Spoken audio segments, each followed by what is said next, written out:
음악은 따로 들려드립니다. 말로만 하는 음악 이야기. 재즈를 어쩌면 대표하는 악기가 된 색소폰이 주인공인 음악들을 좀 모아봤는데요. 이게 이제 개인적으로 저는 재즈를 처음 들을 때 어떤 악기가 제일 좋았나 싶으면은 피아노였던 것 같아요. 피아노 트리오 음악을 듣거나 피아노 솔로 음악을 듣거나 멜로디를 연주하는 것도 피아노가 제일 쉽게 들어갔고, 그런데 이제 재즈를 들어가면서 점점 이제 프론트에 앞으로 나서는 악기들이 관악기들이 있죠. 그중에 이제 대표적으로 색소폰의 매력에 또 빠지면서 점점 이렇게 넓혀갔던 것 같은데, 오늘은 색소폰 그리고 베이스 드럼 이렇게 트리오, 색소폰 트리오라고 하는데요. 피아노가 빠진. 그렇죠. 피아노가 없는 색소폰 트리오, 소니 롤린스, 그리고 조슈아 레드먼, 브랜포드 마샬리스, 조 핸더슨, 이렇게 4명의 색소포니스트들의 앨범인데 5앨범을 선정을 해봤는데요. 이 포맷, 피아노가 없는 색소폰 트리오를 이야기함에 있어서 가장 중요한 색소포니스트는 소니 롤린스. 그가 제일 처음 이 색소폰 트리오 음악을 연주를 했고 가장 성공적이었고 가장 두드러진 그런 성과를 낸 색소포니스트이기 때문에 그의 음악은 2앨범을 준비를 했는데요. 당연히 이제 소니 롤린스로부터 이야기를 한번 시작을 해보겠습니다. 1957년이에요. 소니 롤린스가 30년생이니까 27살이었겠죠. 아주 한창의 나이죠. 27살이 된 소니 롤린스가 자신의 밴드 구성에 있어서 새로운 시도를 하게 되는데요. 그 전해인 1956년에 그 유명한 색소폰 콜로서스 이런 음반 외에 한 67장의 개인 앨범을 내면서 당시 최고 인기 있는 색소포니스트로 소니 롤린스가 등극을 하게 되는데, 27살이 된 57년에 새로운 시도를 하게 되는데요. 자신이 리더로 하는 음악에 있어서 밴드 구성에서 피아노를 빼버리는 거죠. 피아노가 없이 색소폰, 베이스, 드럼 이렇게 셋이 연주하는 앨범을 2장을 내게 되는데, 그 중에 오늘 소개할 첫 번째 앨범이 57년도 3월에 녹음한 앨범인데요. Way Out West라는 앨범입니다. 우선 이 앨범 Way Out West는 57년 3월에 녹음을 했고요. 그 당시 이제 맥스 로치 밴드와 함께 동부에서 활동하던 소니 롤린스가 서부 캘리포니아 쪽을 이제 투어 여행을 떠나는 도중에 캘리포니아 베이스의 컨템퍼러리 레이블에서 소니 롤린스한테 이제 녹음을 제의를 하는 거죠. 그래서 받아들여갖고 그 당시 자신이 굉장히 존경했다고 하는 2 아티스트, 베이시스트 레이 브라운하고 드럼의 아주 서부의 터줏대감인 셸리맨, 이렇게 2명을 초빙을 해서 컨템퍼러리 스튜디오에서 이 앨범을 녹음을 하게 되는데요. 결론부터 얘기를 하면은 그가 이렇게 새로운 음악적 선택을 한 이유가 굉장히 흥미로운데요. 피아노라는 악기, 그러니까 화음을 제시하는 악기, 코달 인스트루먼트라고 하는데, 이 피아노라는 악기를 빼버림으로써 자신의 색소폰 솔로죠. 그러니까 즉흥 연주에 더 큰 자유로움을 얻기 위함이었다고 나중에 소니 롤린스가 이야기를 했는데요. 2017년도 NPR, 그러니까 내셔널 퍼블릭 라디오 NPR에서 소니 롤린스 인터뷰를 한 게 있는데, 인터뷰어가 베이시스트 크리스찬 맥브라이드예요. 그러니까 크리스찬 맥브라이드가 인터뷰 도중에 그런 질문을 하더라고요. 57년도에 그 피아노가 없는 색소폰 트리오 그거 어떻게 시작하게 됐냐. 그러니까 나는 운이 좋게도 훌륭한 피아노 연주자들과 함께 연주를 할 수 있었습니다. 하지만 피아니스트가 없을 때 나만의 생각의 흐름에 더 집중할 수 있다는 느낌이 들었어요. 그저 피아노에 이끌리거나 리드 당하지 않기를 바랬습니다. 그 당시에. 피아노에 리드 당하지 않기란 굉장히 어렵거든요. 피아노는 얘기합니다. 이봐, 이 코드에서 출발하면 어때? 그리고 이번에는 이리로, 이번엔 저리로 가는 게 어때? 제 말은 피아노의 이끔에 따라가는 게 나쁘다는 말은 아닙니다. 근데 제가 스스로 선택한 길로 갈 때 더 자유로움을 알게 된 거죠. 이렇게 소니 롤린스가 얘기를 하고 있는데요. 20대 중반, 그러니까 이미 그 전에 큰 성공을 이뤄낸 그가 새로운 시도를 함에 있어서 피아노란 악기에 리드당하지 않고, 즉 색소폰, 자신이 주인공이 돼서 자신이 리드하는 그러한 즉흥 연주를 하고 싶었던 게 아닌가 하는 생각을 하게 되고요. 이 Way Out West라는 앨범을 되게 가벼운 마음으로 서부에 여행 갔다가 녹음을 하면서 그러한 시도를 첫 번째 시도로 한 게 아닌가, 그런 생각이 드는 거죠. 3월에 Way Out West 앨범을 녹음한 다음에 소니 롤린스는 다시 동부 뉴욕으로 돌아와서 57년도 말, 그러니까 11월 초인데요. 11월에 두 번째 피아노가 없는 트리오 앨범을 녹음을 하는데요. A Night at the Village Vanguard라는 앨범이고요. 그 중에 제가 고른 곡은 Softly as in a Morning Sunrise라는 곡인데요. 뉴욕의 재즈 라이브의 메카죠. 지금도 아주 성업 중인 빌리지 뱅가드의 공연 실황을 녹음을 한 건데요. 역사적인 의미가 있어요. 이 빌리지 뱅가드에서 수많은 라이브 앨범들이 출시가 되는데, 바로 첫 번째 앨범이 이 소니 롤린스의 A Night at the Village Vanguard라는 앨범입니다. 아, 빌리지 뱅가드에서 첫 라이브라고? 녹음한? 그렇죠. 앨범으로 나온 첫 번째 앨범이 이 소니 롤린스의 이 앨범인 거죠. 재즈맨이라고 하면은, 재즈 뮤지션이라고 그러면 빌리지 뱅가드에서 라이브 앨범 안 내면 재즈 그렇죠. 뮤지션 아니야. 예. 아니, 그 정도예요, 정말. 전에 한번 빌리지 뱅가드에서 라이브를 몇 곡 소개한 적이 있었는데, 그 중에 이 앨범도 들어 있었죠. 제가 근데 이게 빌리지 뱅가드에서 녹음된 처음 라이브. 네, 57년도죠. 블루노트를 통해서 첫 번째 녹음을 했고, 그게 앨범으로 나왔고, 그 다음에는 말씀하신 대로 수많은 아티스트들이 거기서 한 공연 중에 좋은 연주들이 앨범으로 많이 나왔고, 라이브 앳 더 빌리지 뱅가드라는 이름으로 검색을 해도 수많은 앨범들이 나오죠. 함께하는 베이스와 드럼 연주자는 베이스의 윌버 웨어, 엘빈 존스.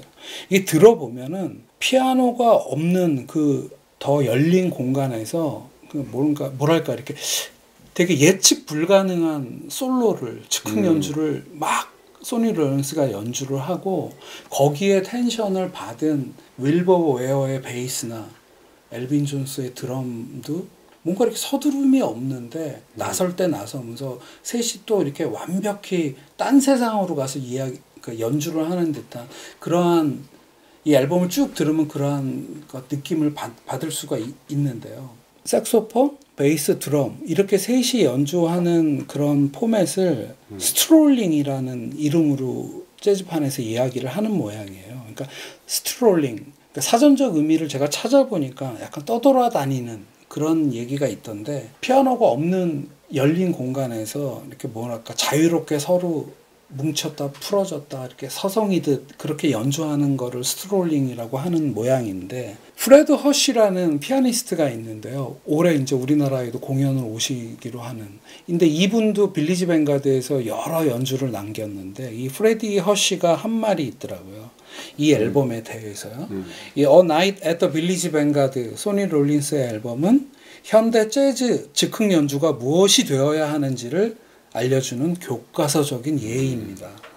소니 롤린스는 지성, 따뜻함, 유머, 그리고 무한한 것처럼 보이는 표현력을 가지고 연주를 합니다. 피아노를 뺀 연주인데 피아니스트가 그 색소폰 트리오의 음악을 들으면서 이런 얘기를 하는 것도 좀 재미가 있고요.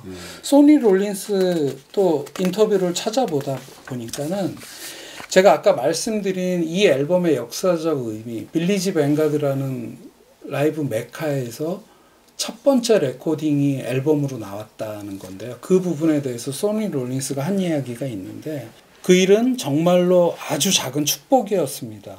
빌리지 뱅가드에서의 녹음의 전통을 시작한 거 말입니다.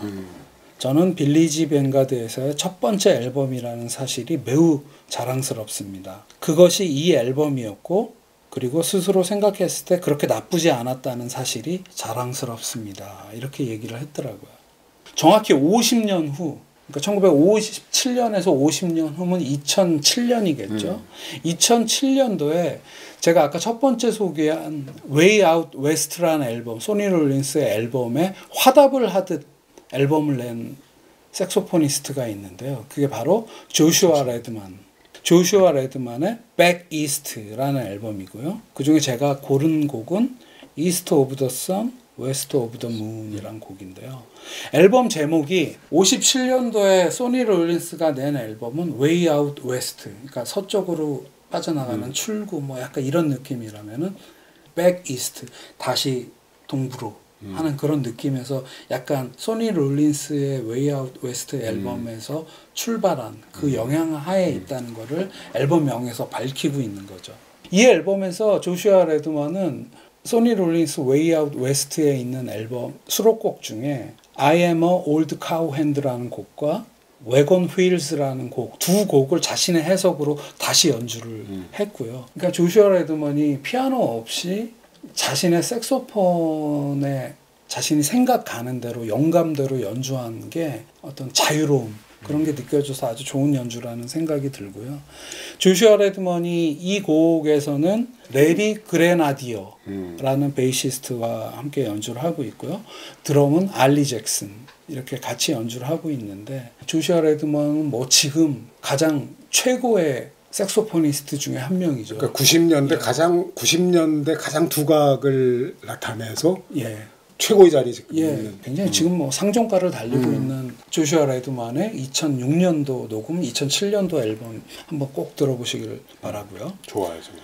오늘 네 번째로 고른 피아노 없는 색소폰 트리오는 브랜포드 마샬리스를 선정을 해봤는데 브랜포드 마샬리스의 트리오 GP라는 앨범이고요. 1988년의 앨범인데 그 중에 고른 곡은 got bucket stiffy라는 곡입니다. 트럼페터 윈튼 마샬리스의 형이죠. 그 삼형제 중에 제일 위죠. 그러니까 아버지 앨리스 마샬리스도 뉴올리언스 출신 아주 유명한 피아니스트고 그의 자식들이 모두 음악을 하고 있는데 브랜포드 마샬리스가 1960년생이거든요. 50살 연상의 대선배 베이시스트를 자신의 앨범에 초빙을 해서 이 곡을 연주를 하는데요. 그 베이시스트가 밀트 힌튼이라는 베이시스트인데요. 1910년생이세요. 그러니까 6, 70년을 베이스를 연주를 하시다가 돌아가신 분인데 1988년에 젊은이 브랜포드 마샬리스 아직 20대였죠. 근데 70대 후반에 베이시스트를 초빙을 해서 50살 연상의 대선배를 모셔놓고 되게 즐기듯이 그 중간에 밀트 힌튼 선생이 베이스 솔로를 또 되게 유유자적하게 아주 멋지게 하시고 드러머는 제프 테인 와츠라고 브랜포드 마샬리스랑 동갑이에요. 그러니까 그 둘은 28살이었고요. 밀트 힌튼 베이스는 78세. 그러니까 이런 나이 차이를 뛰어넘고 할 수 있는 그런 아주 편안한 그러한 연주라는 거는 어쩌면 재즈라는 장르에서만 가능하신 그러니까 재즈여서 있을 수 있는 그런 연주가 아닌가 해서 한번 소개를 드리고요. 다음 오늘 마지막으로 소개할 피아노 없는 색소폰 트리오의 음악은 조 핸더슨입니다.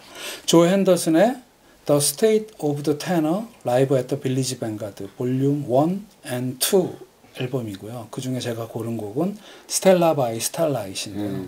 조 핸더슨이 이 앨범을 녹음한 1985년은 조 핸더슨이 48세 이미 이제 중견의 나이가 들어서 앨범을 들어보면은 굉장히 원숙한 연주인데 색소폰 트리오로 연주를 하는 것만 봐도 알 수 있는데 이 조 핸더슨이라는 색소포니스트가 자신이 이렇게 쭉 읽어온 어떤 색소폰에 대한 그런 모든 것을 이 앨범에서 쏟아내는 듯한 그런 연주를 들을 수 있어서 아주 훌륭한 연주라는 생각이 들고요.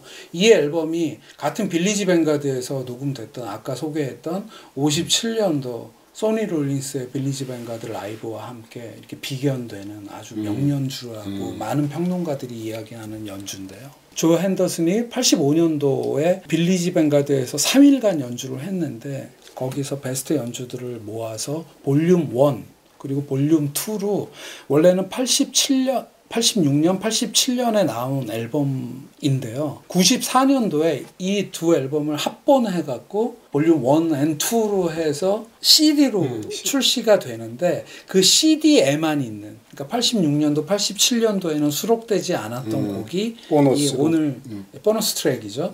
이 앨범 스텔라 바이 스타라이트인데요. 이게 라이너 노트를 한번 읽어보니까는 아예 기획 단계에서부터 그 조 핸더슨의 색소폰을 부각시키기 위해서 이렇게 색소폰 트리오로 포맷도 잡았고 레퍼토리들도 그렇게 잡았다고 이렇게 써 있더라고요.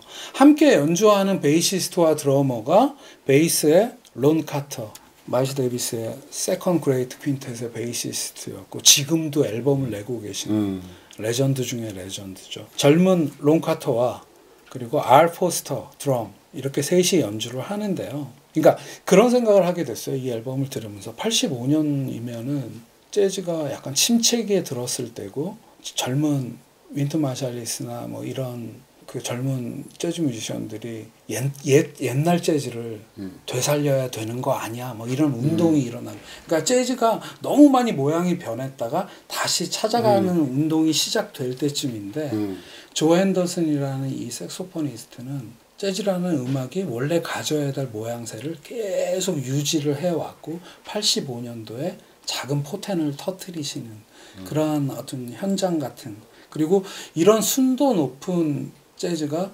85년에도 연주되고 있었고 녹음되고 있었고 앨범으로 나오고 있었구나. 지금 현재 제가 듣는 입장에서는 그런 안도감 같은 게 드는 그런 앨범이고요.